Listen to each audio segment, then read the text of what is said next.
Sometimes I feel so happy. Sometimes I feel so sad. Sometimes I feel so happy.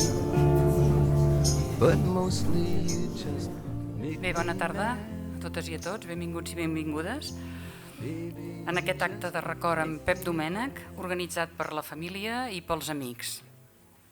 Hem de donar les gràcies al Museu d'Art i a l'Ajuntament de Sabadell per haver-nos posat a disposició aquesta sala que, com veieu, ha quedat petita. Bé, en Pep, com diu en Quim Góngora, va participar en totes les batalles que es van fer al Sabadell de la seva època, absolutament en totes. I en recordarem avui algunes de significatives. Us volia explicar com vaig coincidir amb el Pep, amb un tema que segurament la major part de vosaltres no coneixeu.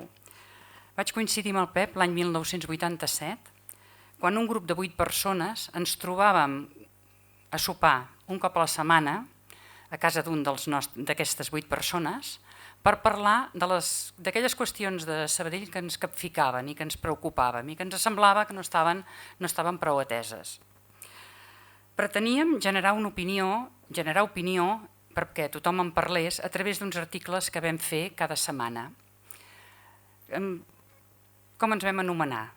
Ens vam anomenar el col·lectiu 50 perquè tots nosaltres havíem nascut a la dècada dels 50, excepte el Pep, que havia nascut al 49. De totes maneres, com que el consideràvem jove com nosaltres en aquella època, doncs el nom del col·lectiu era el col·lectiu 50. A cada sopar tractàvem un dels temes que, com us he dit abans, ens capficàvem. Tractàvem temes de salut, temes escolars, temes de cultura, temes d'urbanisme i també un tema important que era que no ens sentíem prou atesos en aquelles coses que plantejàvem nosaltres a l'Ajuntament a vegades, no? També plantejàvem aquests temes. El cas és que a cada sopar trèiem, cada setmana hi havia un tema a debat en els quals tots en parlàvem i el Pep, com sabeu, els que el veu conèixer, en parlava bastant, ironitzava molt, tenia aquella rialla tan espectacular i aleshores, després d'aquest debat, l'endemà o l'endemà passat, en el diari de Sabadell publicàvem un article. En vam publicar uns quants, això va durar uns quants mesos. Era una època en què sortir al vespre per anar a fer una feina era, entre cometes, normal, cosa que ara no sé si és tan normal, però en aquella època sí que era normal. I entre la festa i el treball, doncs el col·lectiu 50 va fer una sèrie d'articles que Déu-n'hi-do, vam tocar bastants temes. Bé, us ho volia explicar perquè jo no sé si ho sabíeu això, però va ser la manera en què jo vaig conèixer el Pep, tots aquests sopars que vam estar junts. Ja us ho he dit abans, el Pep era una persona que amb la seva rialla omplia qualsevol cosa i amb la seva ironia a vegades puntualitzava temes que també era important que fessin. Res més, només us volia dir això, ja sabeu que no és un acte institucional, és un acte de la família i dels amics d'en Pep i ara veurem un vídeo d'ell i després parlarà un altre dels seus amics. Moltes gràcies.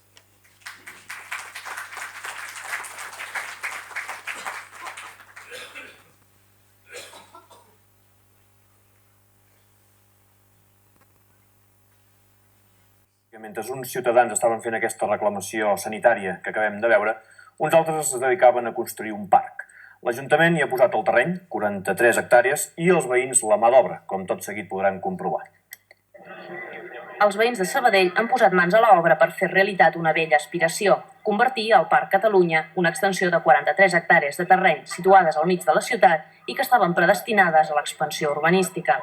L'Ajuntament de Sabadell ha anat comprant durant els últims anys aquests terrenys per evitar-hi l'edificació i convertir-los en parc. Un bon nombre de ciutadans van comprar el seu arbre i van anar ahir a plantar-lo al parc.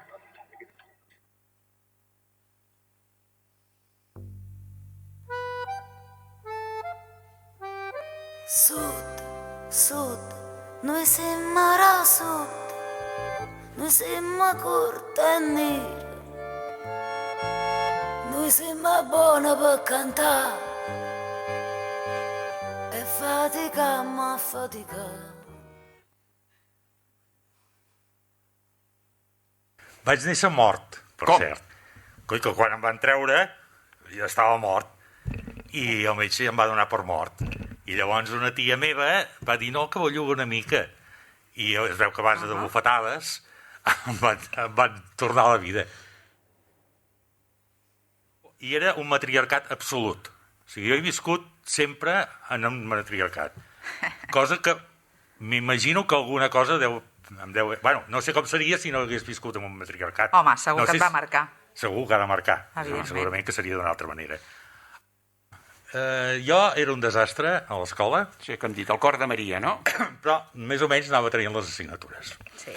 Però hi havia una assignatura que no hi havia manera de que la tragués, que era la de dibuix. Amb un company que encara està viu, com jo, i que no diré el nom perquè potser li sap greu, vam omplir el sortidor que hi havia al passeig de granotes. I al final van haver de buidar tot el passeig per treure les granotes perquè els veïns no podien dormir. Nosaltres no en comptàvem amb això. Escolta, i d'on vau treure les granotes que vau posar al passeig? Els vam treure d'una piscina que vam netejar. Vam netejar una piscina i baix estava ple de granotes. Exposició això als anys 70, amb el Melo i la Sara Melo, Magnet, que va venir la setmana passada. que va ser primer va tenir molt èxit, perquè abans d'obrir l'exposició jo no m'havia trobat mai, hi havia gent al carrer esperant-se que l'obrissin, però tot eren gent jove.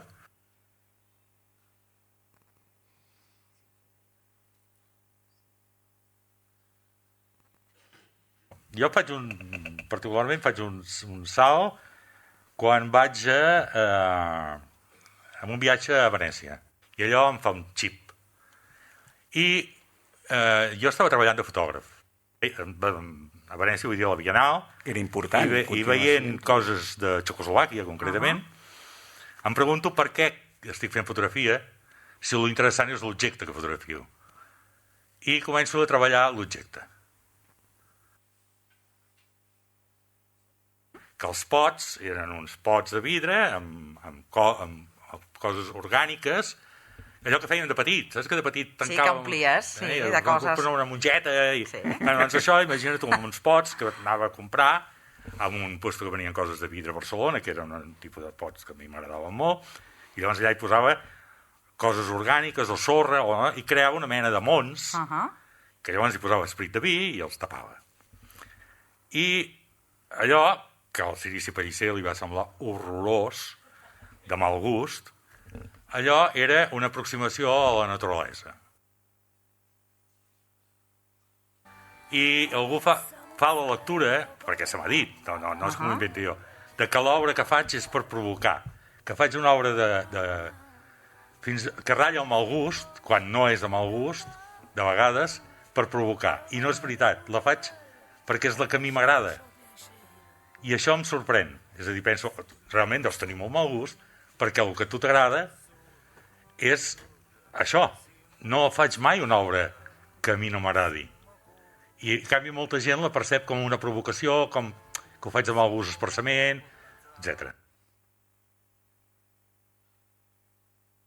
Més identificat amb el pop i amb el kitsch i amb coses d'aquest tipus que amb l'art conceptual. Jo parlar de l'art, no sé, no m'interessa.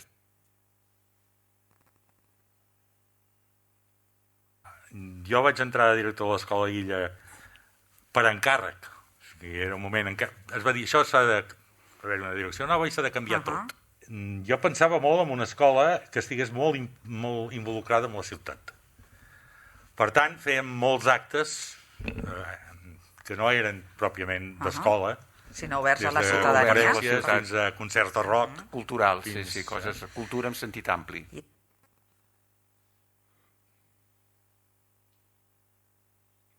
Cinc cèntims, si ens fa 5 cèntims. Els catalans, sobretot, sempre han tingut complexa... O sigui, mai hem volgut ser del sud, i som del sud. De la gent del món de les arts gràfiques, de la gent del món de les arts gràfiques, que per mi és essencial, és brutal. Vull dir, la primera gent que va pensar van ser els impressors. Sempre crec que ha sigut el que he fet jo, suplir la meva manca d'habilitat en el dibuix. Clar. Però molts artistes creen això que diuen el seu estil en funció de les seves mancances. És a dir, acaben fent... el seu estil és la reducció de tot allò que no saben fer i que s'ho tenen de treure de sobre. I dic alguns artistes, perquè el Picasso no té mancança d'habilitat.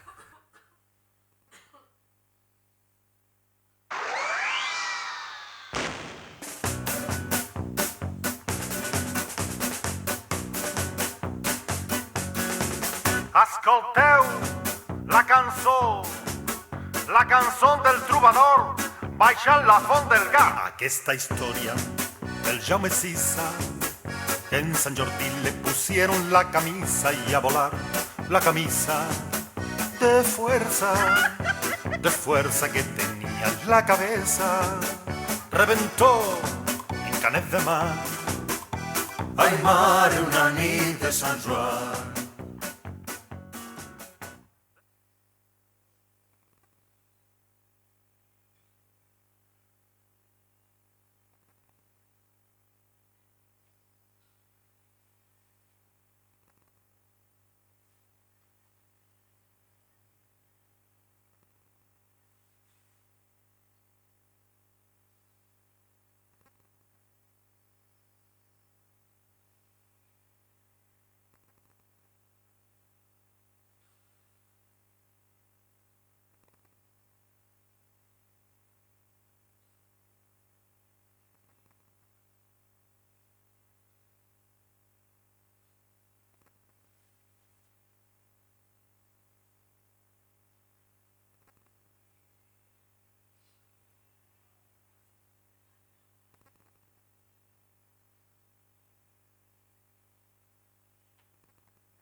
On trobes, doncs això, aquella guspira, l'alegria de viure, no?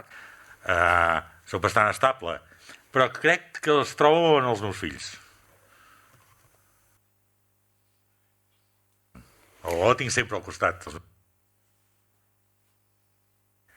De jove s'ha de viure com si no hi hagués demà, i de vell com si tinguessis tot el temps del món. Hem sapigut viure així. Sud, venim a sud, e camminam a per, radaci tempo per arrivare, perché venim a sud, o sole, o mare, o cielo blu, o mandolini, o putipu, e pumarola, paragu. La pizza mozzarella, core mamme a tarantella e maccaruna per mangiare, non file voce per cantare, vera non è vera, ma facete ciò piacere, perché noi siamo a sud.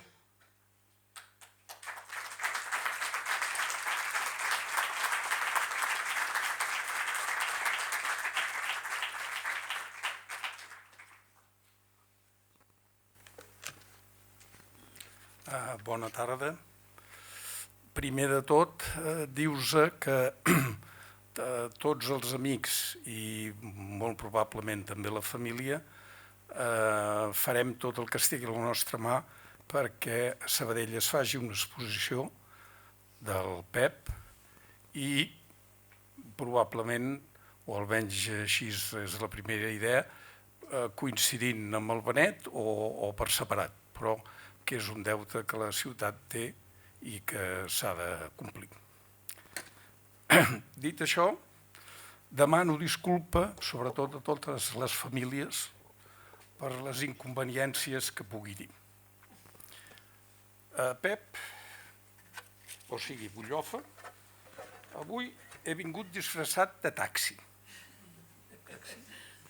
I en el meu taxi, Pep, porto el Benet, perquè el Benet avui vol ser aquí.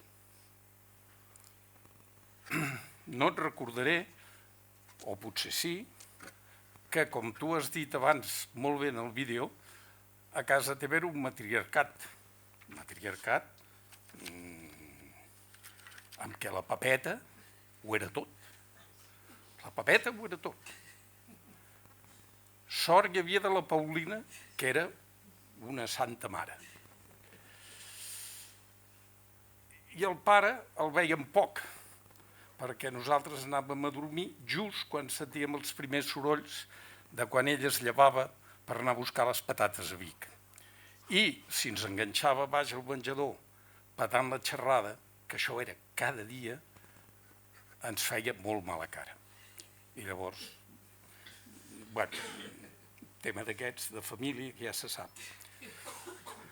Llavors jo vaig conèixer, ja te'n recordaràs, Pep, perquè tot ho varen fer al tren, una noia de Sabadell, molt guapa ella, i hi havia la qüestió de com engatussar-la. I llavors ens vam inventar un viatge a Sitges amb els 2 cavalls del pare. Amb la mala fortuna de que quan vam ser a Sitges se'ns va acudir posar el cotxe a la sorra. I esclar, què va passar? Que vam trencar el palier. No vegis quan tu vas haver de trucar a ton pare per explicar-li que hi havia un cotxe, 2 cavalls de la seva propietat al mig de la platja de Sitges. Era l'hivern, que tothom, esclar, des del passeig marítim s'ho estava mirant. Va haver de venir la grua, agafar el cotxe, i llavors el Pep, la Maria Carme i jo, tots 3 ben aixafadets darrere la grua, cap a Sabadell a portar el cotxe. Llavors, pensant, i la Lola quan va aparèixer? Ah, esclar, la Lola anava a comprar amb sa mare a plaça i comprava les patates al xiringuito teu. I esclar, tu que eres una mica malparit, a mi em venies les mitjanetes i esclar, i per la Lola les patates més maques. I esclar, així se la va posar a la butxaca i mira, el que són les coses. Però bueno, això no és tot, perquè després va venir l'Esmai, aquell gos, no sé si us en recordeu, que va tenir una filla que, si no recordo malament, i no voldria equivocar-me, es deia Rufina, que es va menjar, encara no s'ha aclarit mai, no sé si tu ens ho podries dir, Pep, es va menjar o sal del rentaplats o sabó. I la pobra criatura va quedar desmanegada per tota la vida, garrella, feta una pena. I esclar, com que tots ens agradaven molt els gossos, nosaltres teníem gos, tu tenies gos, però esclar, no ho podíem fer conjunció perquè la pobra Rufina, pobreta, no servia per res. I així és d'aquella època, us en podria explicar unes quantes. Les gambarrades, com que ja gairebé tots les sabeu, poder no cal que ens repetim, tot i que n'hi ha d'històriques i de molt bones. El fet és que al passar els anys, com que ell mateix, tu reconeixes, eres un inepte gairebé per tot, et vas anar a posar en un pis del Parc del Vall d'Hebron. El primer pis que tu vas tenir a Barcelona, després de tota una colla de vicissituds que van patir les cases del carrer Puigcerdà, que malauradament es van perdre, i llavors hi va haver, com jo gairebé diria, una mena de fugida de Barcelona, però esclar, el pis estava molt brut, perquè era de segona mà, devia ser gamma mitjaneta econòmica, etc. I esclar, s'havia de pintar. I tu vas dir, qui em pintarà el pis? I perquè si el pinto jo, pot ser. I esclar, Melo, vine cap aquí. I el Melo, amb uns quants diumenges, li va pintar el pis. Això sí, la Maria Carme, la Lola, netejaven tot el que jo embrutava, aquí no hi ha allò, però ell sobretot s'ho mirava. Sí que és cert que si bé no tenia habilitats, en general, amb la cosa manual, sí que en canvi era un tio d'una perspicàcia i d'un enginy amb el tema de la paraula gloriós. No hi ha temps i per tant no us puc avorrir més estona, però els escrits seus, que n'hi ha molt pocs, però els pocs que hi ha són una meravella. Encara ara, després de tants anys, quan els rellegeixo, Pep, haig de reconèixer que llàstima que no t'hi dediquessis, perquè amb això hauríem fet l'agost. Una de les altres coses que explico que segurament no sabeu, no crec ni que tu els hi expliquessis a la teva família, és que un dia se'ns va acudir fer un negoci. I era fer unes safates d'acer inoxidable que en el fons de la safata havia de posar duro metal. La primera discussió ja va ser si havia de ser duro metal o dur metall. Però com que des que era a Barcelona es havia tornat una mica raro, doncs vam deixar, deixarem el duro metal. Però esclar, llavors quan va arribar, el duro metal on t'ho posem? I llavors ell va dir, no, hem de comprar una safata d'aquestes del Prica o de l'Alcampo, i allà em posem, Domènec, que no en vendrem ni una, que això serà una ruïna. Finalment no ens vam posar d'acord i per sort no vam iniciar aquesta gran empresa que molt probablement ens hauria dut a la presó. Per no allargar-me més, diré que durant bastants anys, que ara me n'arrepenteixo molt, vam estar relativament desconnectats, perquè tot sigui dit de passada, jo continuava sent del Bacorín i ell ja no sabia massa de què era.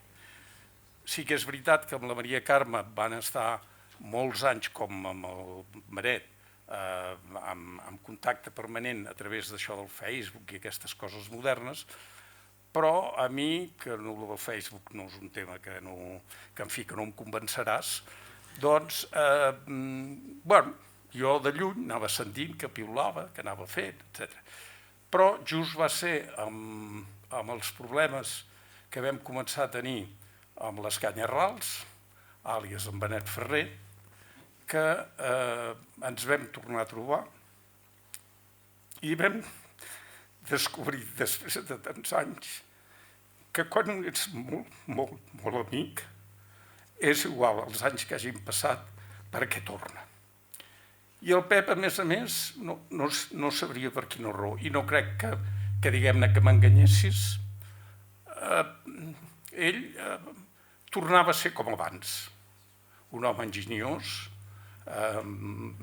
molt brillant, en fi, vaig reconèixer absolutament el gran Pep Butllofa que havia sigut de jove. I amb això, lamentant profundament que no em va demanar permís per anar-se'n, passo la paraula a la propera persona.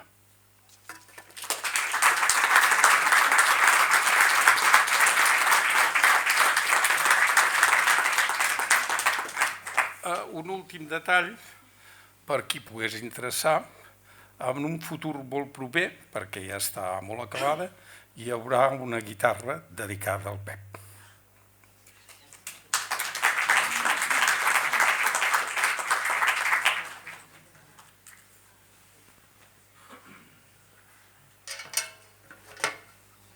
Sí. Ok, perfecte. Doncs res, jo començaré pel final, perquè tenia preparat unes coses, però després de l'emoció del Pep, i avui tot és qüestió de Peps, no? Jo he quedat una miqueta corprès, no? En aquest sentit,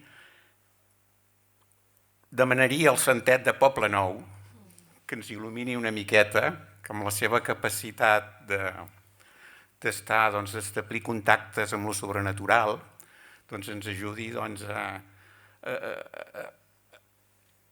a poder continuar caminant d'alguna manera sense aquesta mancança tan gran que és el Pep. El Santet de Poble Nou, com els que no coneixeu, és un personatge molt venerat, un noi que es va morir al segle XIX, que va viure 22 anys i que té molta veneració i està enterrat a Poble Nou.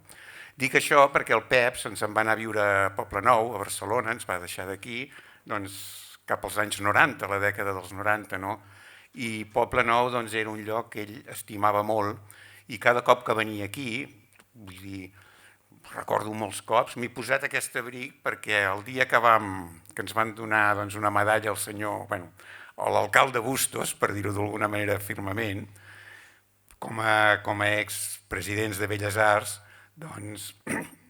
ell sempre venia i estava en contacte amb això. El Pep Domènech, esclar, això que deies amb el vídeo aquest, i que ara s'ha dit, el Pep Domènech no sabia dibuixar, i per això el seu pare també, que vivia per allà al carrer Puigcerdà, va agafar el senyor Rallo, que l'ensenyés a dibuixar. Serigrafies, fotografia, vull dir, i sobretot l'ordenador i la informàtica i últimament la intel·ligència artificial eren les eines que ell utilitzava, que d'alguna manera, i que a vegades deia, ai Déu meu, amb les coses que publicava a Facebook, jo no sé com no el van tancar, perquè era d'unes coses, bestial. Però una cosa que dieu aquí, que és cert, o sigui, el Pep el que tenia era que li sortia de l'ànima, era una cosa que jo diria que no hi havia mala intenció, les deia tal qual relejava, i llavors tu no et podies ofendre, perquè en el fons era una persona molt humana i que deia això, el que pensava. Als anys 70, fent un recorregut així molt ràpid, als anys 70, ell ja es va fixar en això, amb aquesta capacitat de crear i buscar l'objecte, sempre buscar l'objecte, que és el que ell d'alguna manera amb les seves creacions buscava.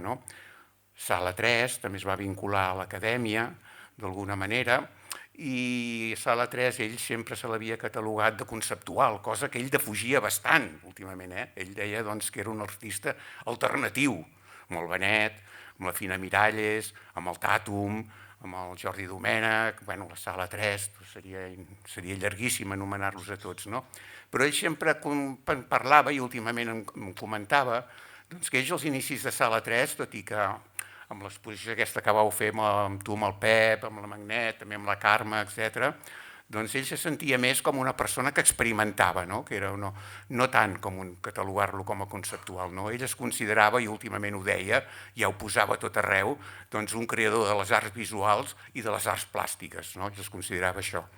El Pep, que també s'ha dit, el Pep involucrat sempre amb la qüestió social, només per dir-ho d'alguna cosa, que els campus, visca els campus, tot el moviment aquest de finals dels anys 70, començaments dels 70 i tot això que al final va anar a terra, tota la campanya que es va involucrar al Parc Catalunya, amb el cotxe, el manifest també perquè d'alguna manera l'Ajuntament tingués més cura d'aquest museu, perquè les obres que hi ha d'alguna manera se n'ocupés i ho és cura, una persona crítica, aquest Pep. I llavors, d'alguna manera, també als anys ja 80, que és quan jo d'alguna manera vaig començar a conèixer-lo i a tindre més relació, era quan estant a l'Acadèmia de Belles Arts van formar part, juntament amb l'Helena Balaguer, van fer aquesta direcció col·legiada.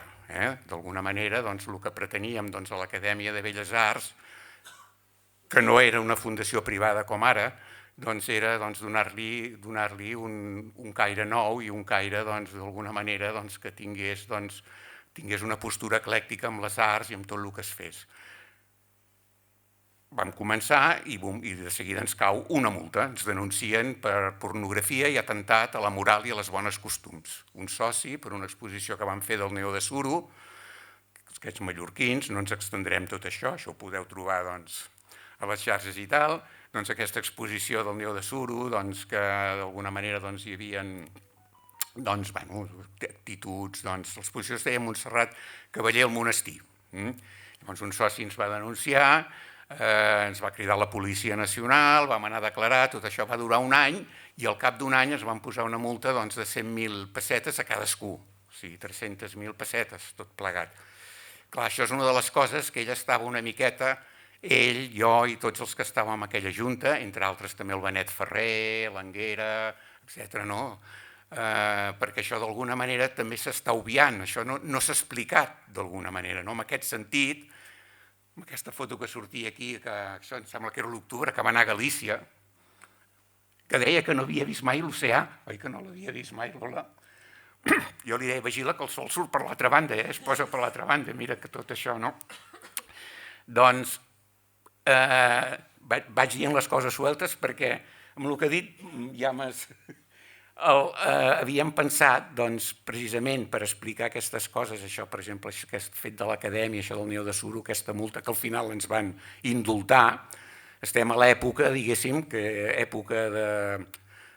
del Centre Democràtic i Social i que llavors guanyarien els socialistes el 82.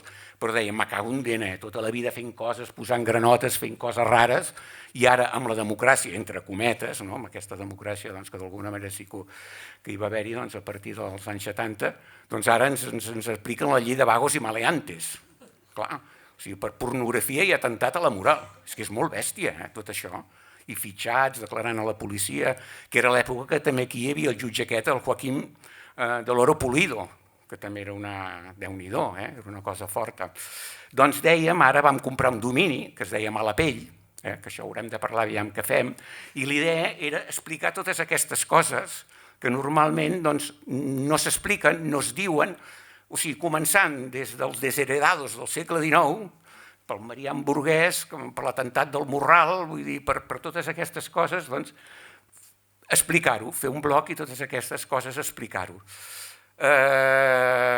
Moltes coses que jo recordaria d'aquesta època, i a part del fet aquest de Belles Arts, i escurço perquè si no no acabaríem mai, és el que deia el Pep, jo recordo una de les coses també ja més a nivell més personal, aquesta època que ell estava a la direcció col·legiada, que també formava part d'això que estava a l'Escola Illa, primer de profe de fotografia, també de director.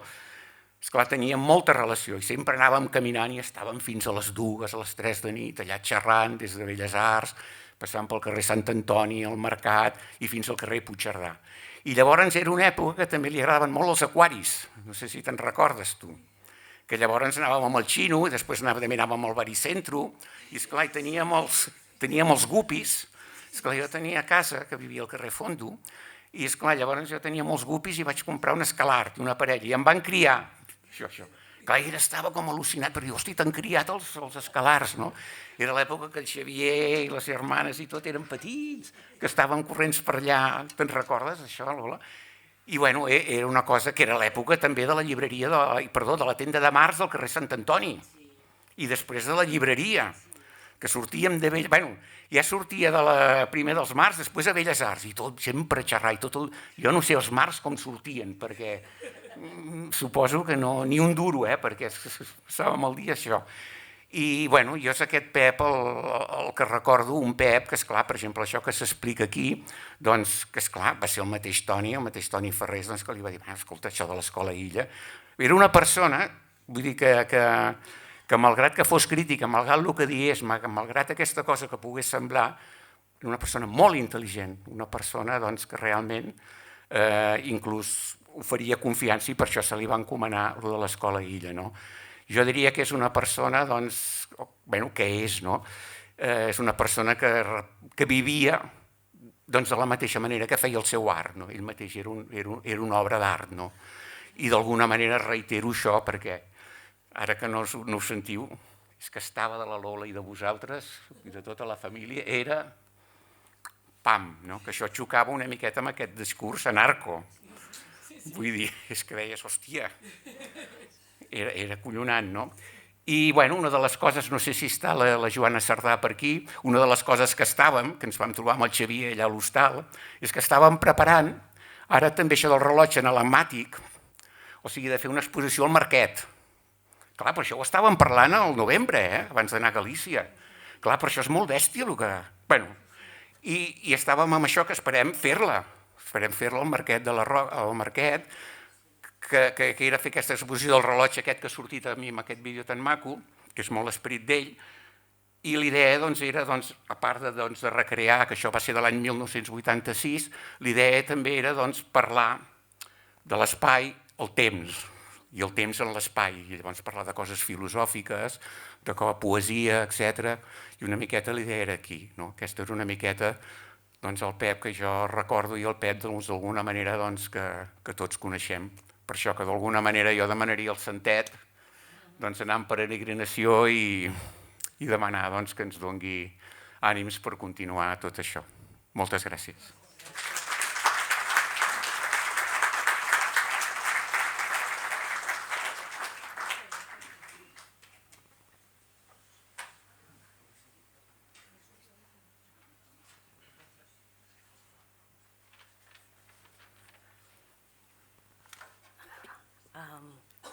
Sí?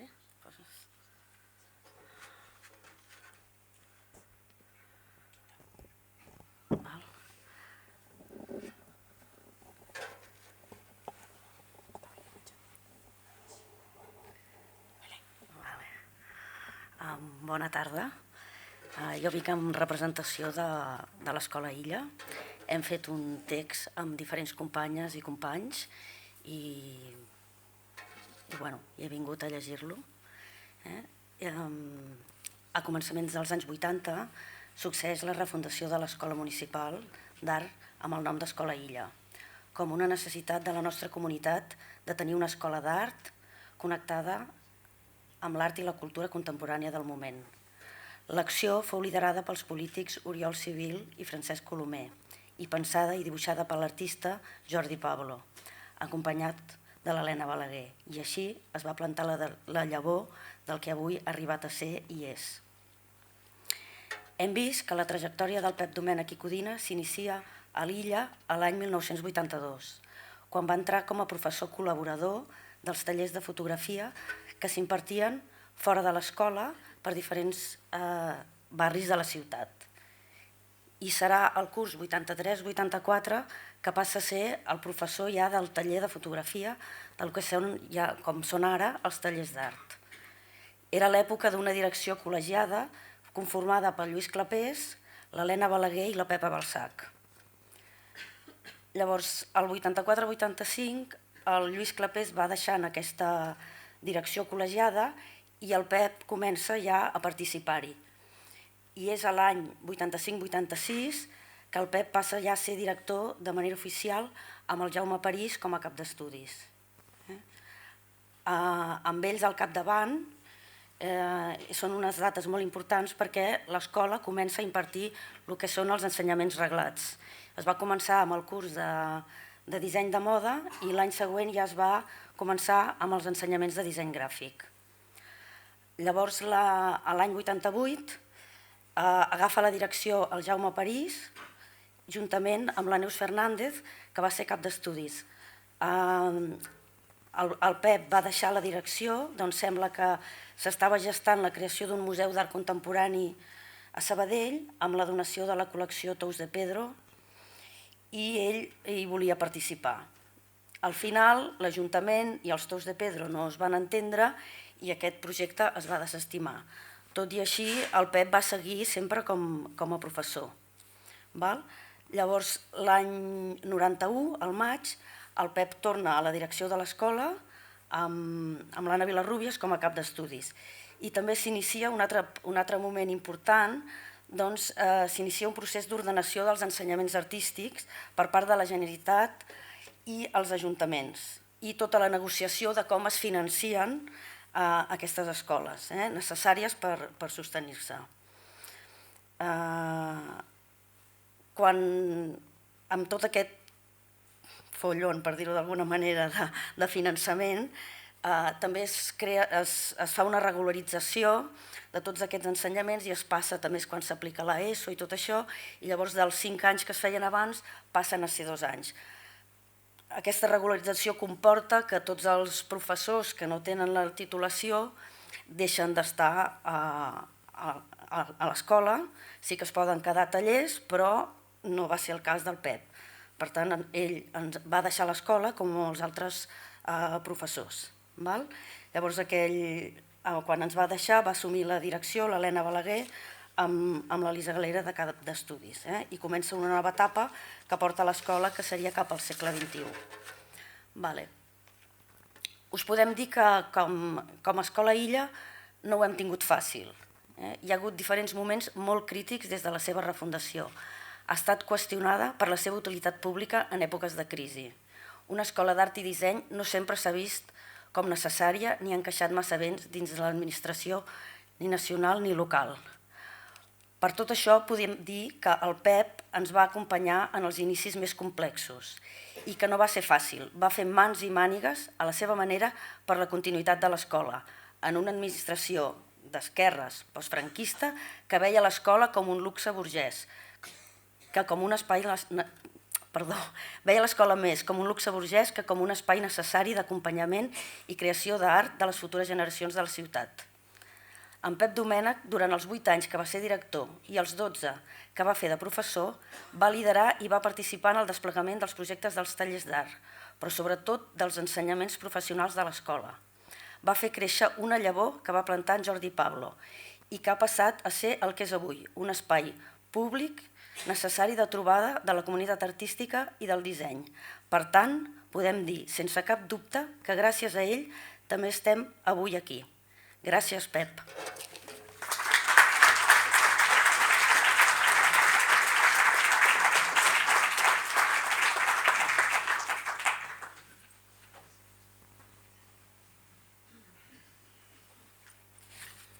Hola a tots, jo sóc la Joana, la filla petita del Pep.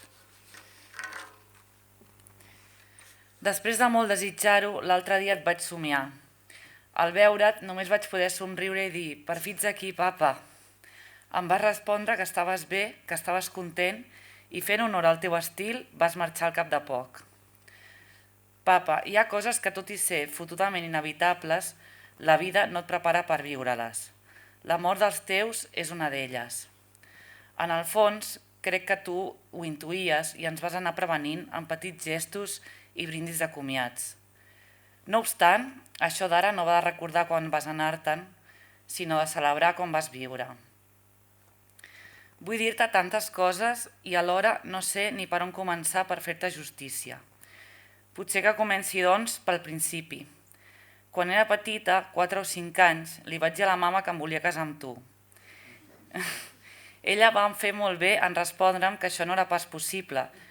Evidentment, en aquell moment jo no sabia el que em deia ni què implicava casar-se amb algú, però sí que hi havia una cosa que entenia prou bé, l'amor incommensurable que sentia cap a tu.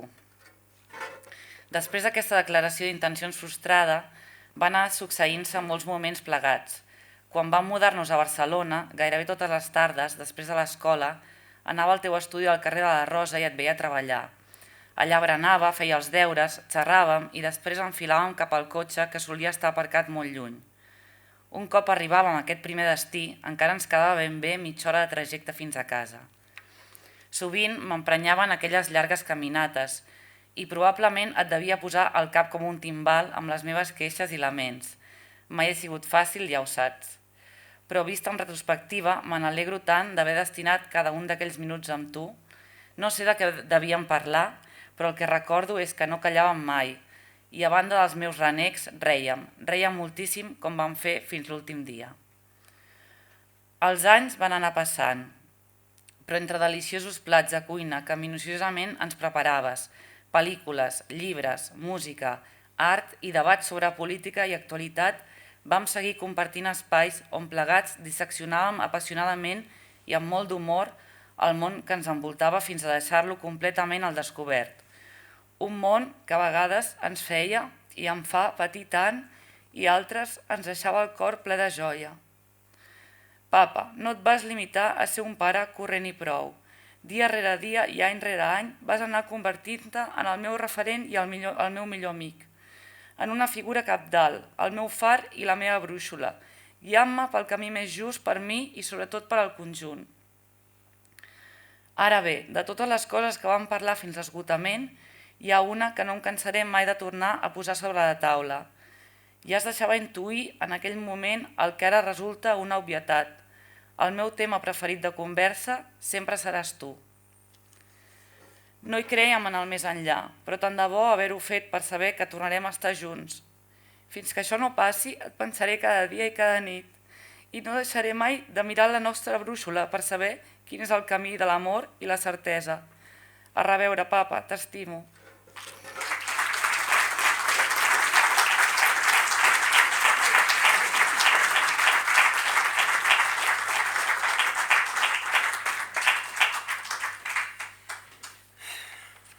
Vaja, Joana. Bueno, jo soc la Irene, soc la filla mitjana del Pep, d'acord? I la Joana m'ha posat una mica difícil. A veure. Bueno, just abans de morir ens vam poder acomiadar de la millor manera possible. No sabíem que era un comiat per sempre. No ho sabíem nosaltres, però tu sí. I recordo la teva mirada tan blava i tan profunda i tan plena d'amor i saviesa i tan plena d'Irene, tranquil·la, tot està bé. Vaig poder dir-te que t'estimava sense saber que no t'ho podria dir mai més mirant als ulls i això ho va fer suportable i bonic. Sí que algun dia aquesta última mirada em servirà per tornar a omplir de colors aquest món que s'ha tenyit de gris des que tu no hi ets. Sé que un dia direm quina sort haver-te tingut i això passarà a fer més suau la idea de quina putada haver-te perdut.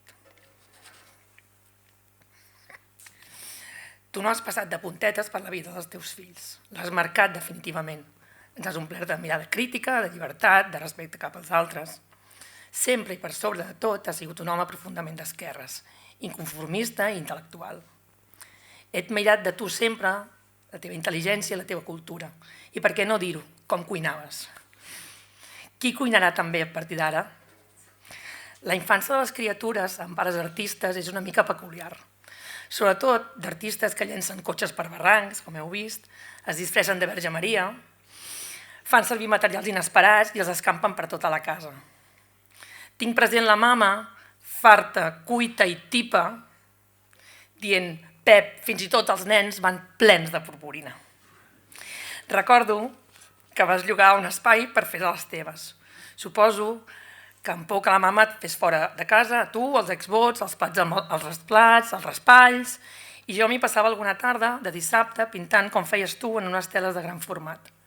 I feia molt fred, i em penso que, avisat per la mama, em posaves un calefactor tot a marxa i passava molta calor. Quan em vaig anar fent gran al teu costat, vaig empapar-me de la teva forma de veure la gent. Sempre hi trobaves quelcom peculiar en tothom.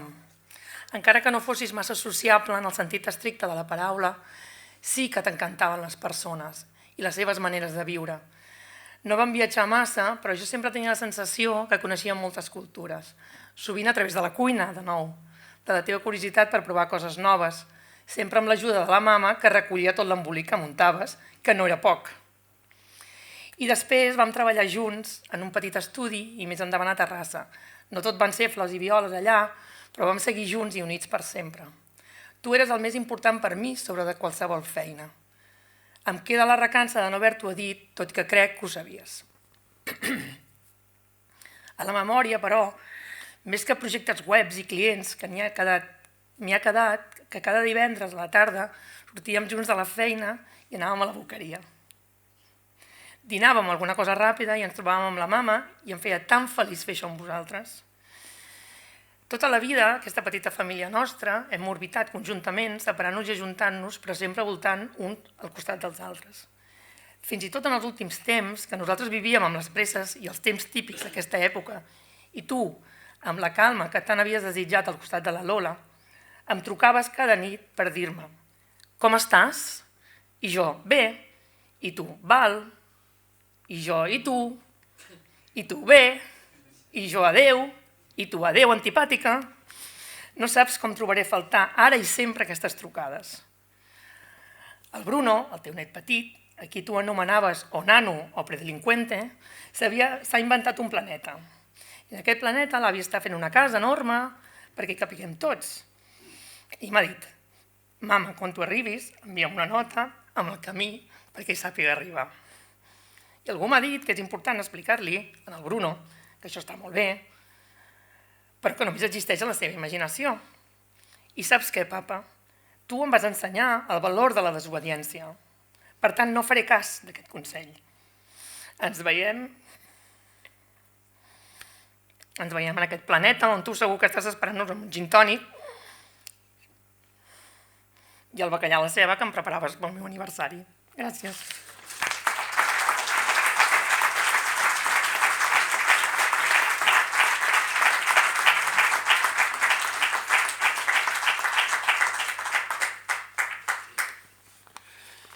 Jo ja no sé què dir massa. Primer de tot un agraïment a tots i totes els que heu vingut avui aquí en aquest acte d'homenatge a Josep Domènech, a Pep Domènech. Un agraïment a totes les persones que també ho han fet possible, les persones que han fet possible, les entitats que han col·laborat amb la possibilitat de fer-ho. Un agraïment molt fort a tots vosaltres. És cert, i ho ha comentat tant la Joana com l'Irene, hi havia quelcom en aquests últims temps que a mi em sorprenia i crec que ens sorprenia a totes, a la família, que era que hi havia una certa consciència per part del meu pare, o almenys això ho transmetia, hi havia una certa consciència de la mort, i de fet això no era de fa 2 mesos ni de fa 3 mesos, jo diria que és de fa un any o un any i mig, que ell d'alguna manera s'estava acomiadant. És fort perquè ell d'alguna manera s'estava acomiadant de nosaltres i de fet fins i tot en el moment que va morir, just el moment abans de morir va ser espectacular, el poc temps que vam tenir, el que ens va dir, perquè en el fons no és que ell pensés que moriria en aquell moment probablement, però fins i tot en aquell moment semblava que s'estigués acomiadant. Va marxar sent el Pep Domènech, perquè recordo quan va passar amb la camilla i va marxar fent així, que era una cosa espectacular, absolutament espectacular, bàsicament perquè ens alegréssim, és a dir, suposo que ens veia la cara i va dir, se l'emportaven cap a la camilla i sortia així. Però és cert que ell en certa manera es va acomiadar i en aquest comiat ens ha permès superar en part la seva pèrdua, perquè ens va dir moltes coses que van prendre sentit després, un cop ja havia traspassat, però és cert que si ell es va poder acomiadar, o en certa manera acomiadar, nosaltres no ho vam poder fer. I en part aquest acte, i ho ha dit la Joana, és una celebració de la seva vida, és una commemoració de la seva vida, però també és una gran possibilitat d'acomiadar-nos d'ell. El Pep Domènech, el Josep Domènech va ser moltes coses per molta gent i aquesta sala ho demostra claríssimament, que té molts significats la vida del Pep Domènech. Evidentment, hi ha sortit, el meu pare va ser un artista. I ho va ser un artista nascut a Sabadell, tot i que després va marxar a Barcelona i renegava, també ho hem de dir, diguem-ho aquí, d'alguna manera de les transformacions que havia viscut Sabadell, però és un artista nascut a Sabadell, és un sabadellenc. En el Sabadell no en qualsevol ciutat ni en qualsevol temps, en el Sabadell dels anys 70. En el Sabadell dels anys 70, que no era qualsevol lloc ni qualsevol dècada, ni ell tampoc era una persona molt usual. Forma part, això ho explicava la crítica d'art, Pilar Parcerisses, deia que ell formava part d'una generació d'artistes que sorgeixen a la ciutat, i jo diria que sorgeixen de tot Catalunya, d'allò que es va anomenar l'art conceptual o l'avantguàrdia conceptual, que en realitat era la primera generació d'artistes, això ho diu la Pilar Parcerisses, i jo tinc un, que no provenien de la burgesia de la ciutat, no provenien de l'elit de la ciutat, provenien de les seves classes menestrals, de les seves classes mitges, de les seves classes populars tradicionals de la ciutat. I només aquest fet ja feia que el seu art no pogués ser convencional. Jo diria que per això a ell li agradava dir que ell no es considerava un artista conceptual, que ell es considerava un artista amb mitjans alternatius. I jo crec que això, i amb això Melo tu en saps molt més que jo i no m'atreviria a dir-ho, però jo sempre ho he vist amb el que heu fet vosaltres. Hi havia quelcom que venia d'aquestes tradicions menestrals, d'aquestes classes populars, que es convertia en art, que per primera vegada es reconeixia com a art. I en aquest sentit, o almenys en el meu pare, el que jo vivia amb el meu pare, jo crec que eren avantguarda, abans de saber ells mateixos, que era una avantguarda. I en aquest sentit tenien voluntat d'antiavantguarda també. El meu pare això era molt evident, aquesta voluntat de dir no, de trencar fins i tot amb això. De fet, estaven construint un art, això, mitjans alternatius, al meu pare li agradava molt el pop art, li agradava molt l'Andy Warhol i el pop art, el kitsch. Jo sempre pensava, el kitsch segur, per això pensava, sí, però això no és als Estats Units. És a dir, i s'assemblava molt més per mi el que estaven fent, o el que estava fent el meu pare, que també li agradava, l'arte povera italià, perquè en realitat estaven construint, estaven expressant una societat, no qualsevol societat, una societat sota una dictadura, estaven expressant i construint, elaborant a partir dels materials reals en aquests moments, estaven construint una mirada sobre la seva pròpia subjectivitat, sobre la seva pròpia societat, sobre la seva cultura, que era un art de masses, ja no era l'art d'èlit, era un art de masses, però també era un art que volia trencar amb els aspectes més mercantils de l'art de masses. És a dir, era un moment en el qual, i tot això passava en una ciutat que probablement poques vegades a la seva història, mira que Sabadell és important, jo no... mireu que Sabadell és important, però poques vegades com als anys 70 Sabadell ha sigut tan al centre de Catalunya, tan al centre del país. És a dir, i això es reflectia en tot, es reflectia en els seus moviments socials, es reflectia en els seus barris, es reflectia en les seves lluites i es reflectia també, com no podia ser d'altra manera, en l'art que es produïa. És a dir, per mi aquest és el moment que ell es converteix en artista. Però jo, en realitat, això ho puc explicar perquè ho he reflexionat, perquè ho he llegit, perquè ho he parlat amb el meu pare, i és cert que ens va impregnar, és el que deia l'Irene. És a dir, per nosaltres l'art que feia el meu pare en realitat no era un objecte en una sala d'exposicions, era gairebé una cosa que convivíem diàriament amb ella i a vegades de les formes més inusuals possibles. És a dir, jo recordo quan estàvem al carrer Puigcerdà que em fotia les obres més gegants, me les fotia a l'habitació perquè no tenia espai. Per tant, la meva convivència amb l'art del pare era una cosa absolutament quotidiana. Però la seva realitat com a artista no forma part directa de la meva experiència, com ell elaborava, com aquella estètica que ens va impregnar a tots, però no puc parlar del significat de l'obra, perquè per mi, i per això parlava dels significats, per mi hi ha el Josep Domènech, el Pep Domènech, però per mi era el meu pare. Per mi, bàsicament, era el meu pare. Era el pare, que ja tinc imatges de petit, l'altre dia ho parlava amb la mare. Les primeres imatges que tinc és el pare emportant-se amb la Guàrdia Civil, perquè el van venir a buscar, per això que explicava el Pep Alavedra, que el van venir a buscar no sabia que per la llei de vagos i maleantes, jo pensava que per escàndalo públic, però mira, a més, vago i maleante, una miqueta vago i maleante s'ha de reconèixer que ho era, però per mi era el pare que se l'emporta a la Guàrdia Civil perquè s'ha fet una exposició a Belles Arts que resulta intolerable en la moral d'una part de l'època. Era el pare, clar, per exemple, aquesta acció de l'Escola IA, perquè el meu pare considerava que l'escola IA havia de ser una escola que intervingués en la societat, és a dir, no una escola només de formació, sinó una escola que transformés en una concepció de l'art en el sentit que l'art ha d'intervenir, que l'art ha de transformar, i en aquesta transformació hi ha aquesta acció del cotxe. Llavors, podem explicar això, podem explicar l'acció del cotxe, etc. Jo hi era, no sé quants anys devia tenir, però devia ser molt petit, però és un dels primers records que tinc d'aquests forts, i en aquella sèrie jo el que veia era el següent, veia el nostre cotxe, no ho veia,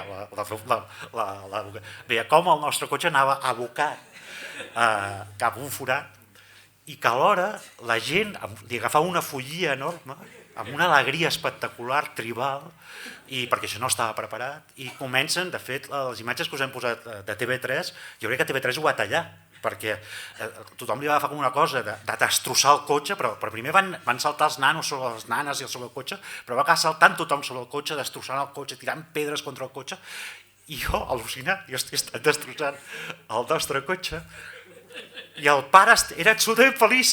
La cara del meu pare era... Estan destrossant el nostre cotxe i el meu pare és absolutament feliç. No? Vull dir que aquesta és la...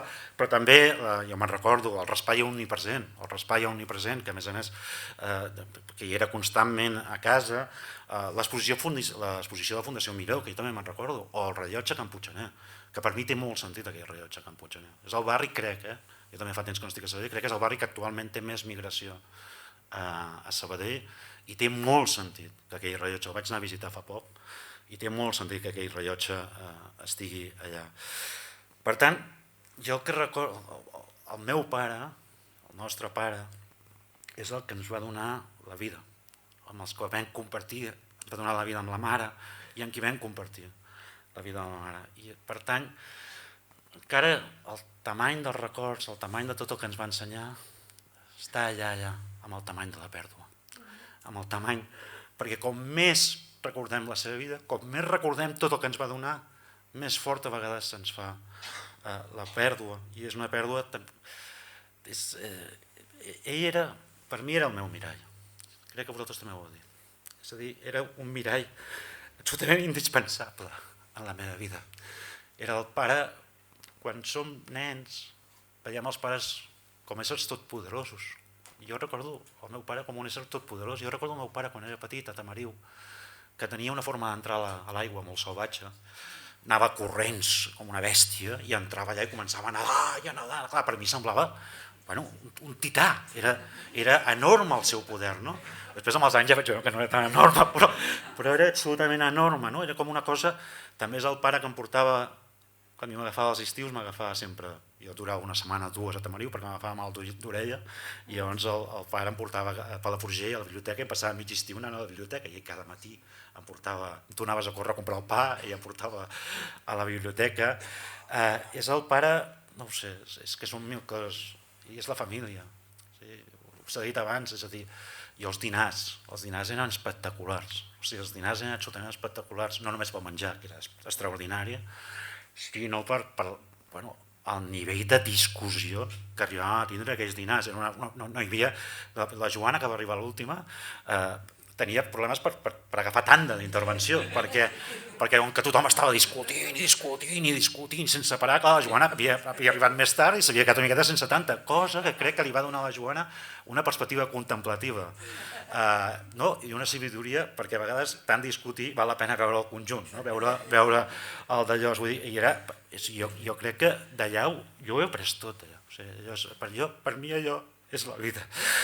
I el pare és el mirall, i quan us miro vosaltres, el veig a ell, i quan miro el meu fill, el drac, el veig a ell, en aquest sentit.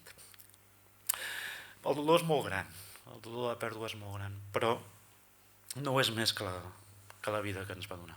No ho és més que la vida que ens va donar.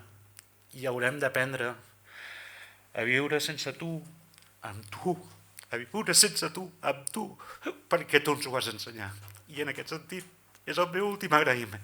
Mare, gràcies per tot el que ens vas donar i per tot el que ens vas ensenyar. I gràcies també a tots vosaltres avui per estar aquí en aquesta celebració de la vida de Josep, de Pep, del meu pare, Domènec. Gràcies.